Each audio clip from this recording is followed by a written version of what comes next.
Hello everybody, myself Jyoti and today we will study about bending of beams. That is the new topic we are going to start. So first of all, let us talk about a beam. What is a beam? So a beam is a bar of uniform cross section and of length large compared to the dimensions of the cross section.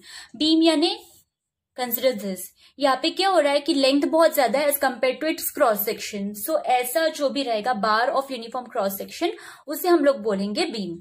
The cross section, ये जो cross section है ये rectangular हो सकता है और it can be circular like this. ठीक है, so either it can have a rectangular cross section और सर्कुलर क्रॉस सेक्शन. नाउ जरूरत क्या है बीम की? What is the use of beam? Beams are usually set in horizontal positions and are designed to support roofs and in bridges to support the weight of the vehicles and trains. So, I guess we all are aware of this use of beam. Now, when we are developing the theory of beams, there are certain assumptions which we make. So, first assumption क्या है? Cross section of the beam remains unaltered when loaded. Beam में हम लोग generally क्या करते हैं? We apply load. तो जो भी हम लोग लोड अप्लाई करेंगे उसके बाद में बीम का क्रॉस सेक्शन चेंज नहीं होना चाहिए, नहीं होता है, ऐसा हम लोगों ने अज्यूम किया है. Second is the weight of the beam is negligible in comparison to the load applied to it. So weight of the beam ऐसा हो सकता है कि 10 kg है and the weight which suppose the weight or load which it can withstand, it is suppose 1000 kg. So that way, so weight of the beam का weight बहुत कम रहेगा but वो जितना load withstand कर सकती है, that capacity of beam will be more. We assume that the beams are so constructed and the force so applied that beam bends in only vertical plane without twisting about the axis of the beam. So suppose ये आपका beam है और ये हम लोगों ने एक जगह पे clamp कर दिया. I clamped the beam at one end and loaded. Suppose मैंने इसको weight apply कर दिया. So beam bend हो जाएगा, ये ऐसे हो जाएगा. ठीक है, but it will bend only in one particular plane or in one particular direction. Twist नहीं होगा. That is the next assumption. Now we assume that the beams are deformed up to their elastic limit. Elastic up to their elastic limit यानी यहाँ पे Hooke's law apply हो सकता है because we know that stress is directly proportional to strain within elastic limit. That means beams obey Hooke's law. Next is when loaded, the curvature of the beam is small, and the last one is the thickness of the beam is small in comparison with its length. So ये तो उसकी definition में ही था. Okay, now we will derive the derivation for the bending moment. ठीक है, हम लोग understand करेंगे कि बेंडिंग मोमेंट क्या है और उसके लिए एक फॉर्मूला भी डिराइव करेंगे. Now consider a thin long beam having rectangular cross section. Let L, B and D be the length, breadth and the depth of the beam. Let us imagine the beam to be made up of very large number of parallel filaments, each of length L and area of cross section delta है. तो हम लोग यहाँ पे क्या assume करें? Suppose beams जो है वो as a number of filaments से बनी है, बहुत सारे filaments है which are parallel to each other और हर एक filament जो है उसका area है delta A और length L ही है. If there are n such filaments constituting the rod, then n into delta A. हर एक फिलामेंट का एरिया है डेल्टा है, टोटल नंबर ऑफ फिलामेंट्स है n.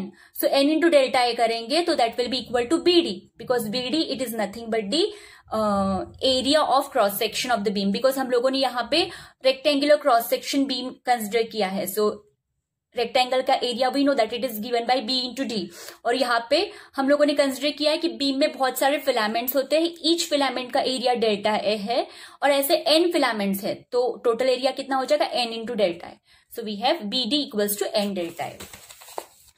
Now, when a strip of solid material is bent downwards, the outside or convex surface is stretched and the inner or concave surface is under compression. जैसे कि suppose हम लोगों ने एक ले लिया beam, इसको हम लोगों ने बेंड किया लाइक दिस.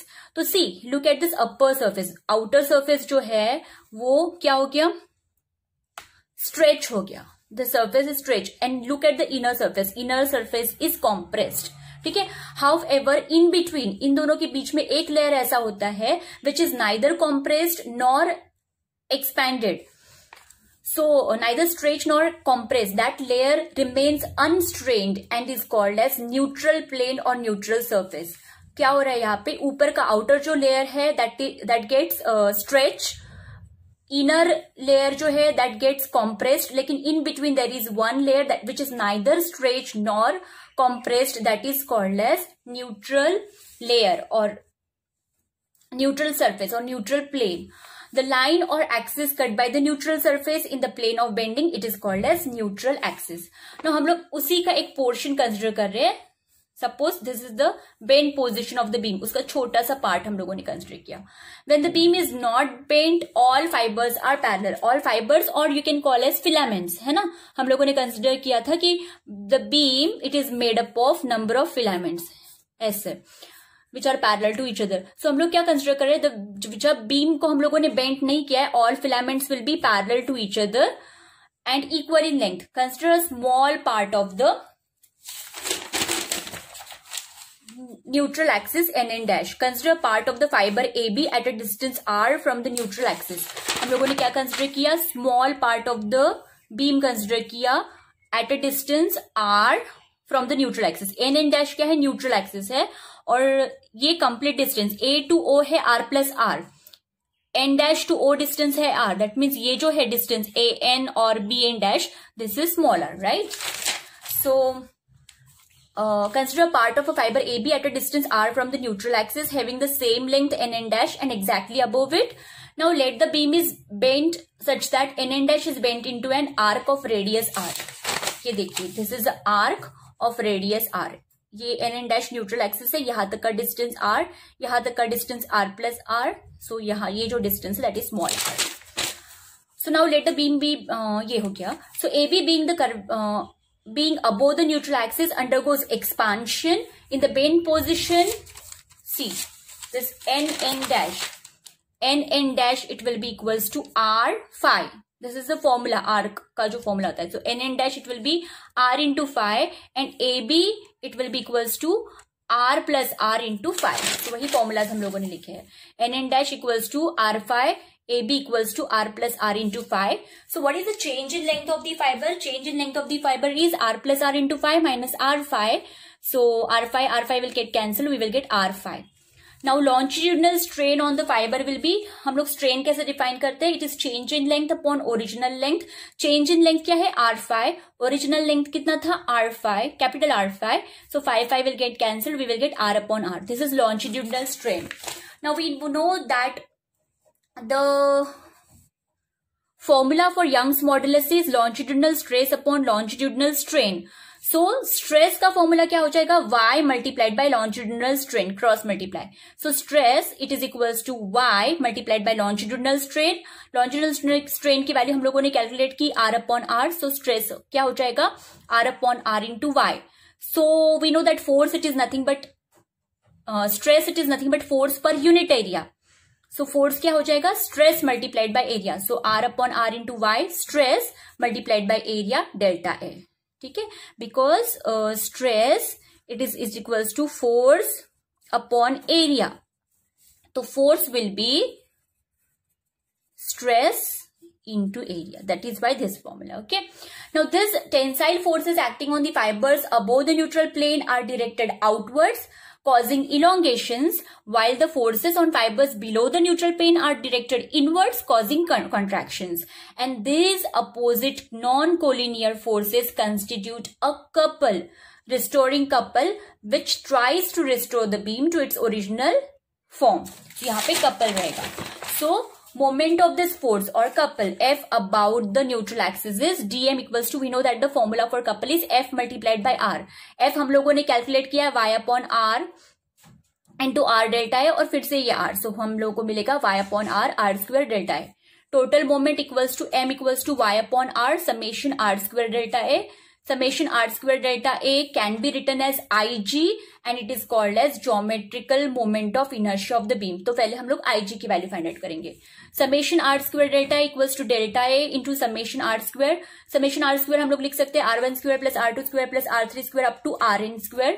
मैं मल्टीप्लाई करूंगी n से, डिवाइड करूंगी n से, and then n into delta A we know that it is nothing but the area, और R1 square plus R2 square up to Rn square upon n. Suppose ये जो value है R1 square plus R2 square up to Rn square upon n, suppose ये है AK square. So where K it is called as radius of gyration of the cross sectional plane of the beam about the line EF. So IG it is equals to summation r square delta a, it is equals to ak square. ठीक है, ये formula मिल गया.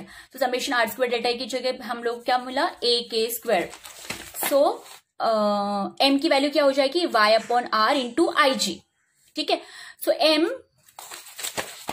की value क्या थी, y upon R summation R square delta की जगह पे मैंने लिखा I G. So that is how I am getting this formula. So M, the total moment of all the internal forces arising due to the bending of the beam resisting the deformation is called the moment of restoring couple. Moment of restoring couple क्या है, सारे internal forces जो develop होते हैं and which resist the deformation, उसको बोलते हैं moment of restoring couple. और इंटरनल बेंडिंग मोमेंट और सिंपली बेंडिंग मोमेंट, ये तीनों एक ही चीज है. मोमेंट ऑफ रिस्टोरिंग कपल यानी ही इंटरनल बेंडिंग मोमेंट, या सिंपली हम लोग उसे बेंडिंग मोमेंट भी बोलते हैं. Now y into I G gives the resistance of the beam to bending and is called as the flexural rigidity. For rectangular cross section के स्क्वायर इक्वल्स टू, तो ये हो गया हम लोग का formula, m equals to y upon R into I G, bending moment का formula. लेकिन हम लोग जब रेक्टेंगुलर क्रॉस सेक्शन कंसिडर करेंगे बीम का, तो we know that for rectangular cross section radius of gyration की वैल्यू होती है d square by 12, and we know that area of rectangle it is given by area of cross section of the rectangle, that will be a equals to B D.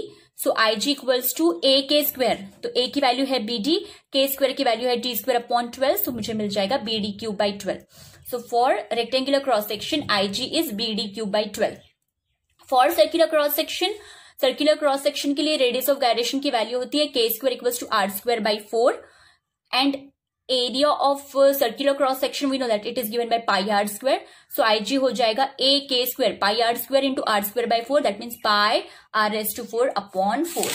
So this is all about the bending moment. Thank you so much.